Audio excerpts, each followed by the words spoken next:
Hi! In front of me is Motorola Moto G32 and today I would like to show you how you can manage auto rotation.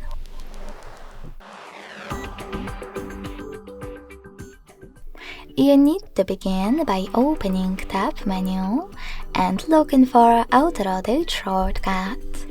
When you find it, click on it. As you can see, mine is now blue. That means that auto rotation is enabled, but you can always disable it by hitting the same shortcut again.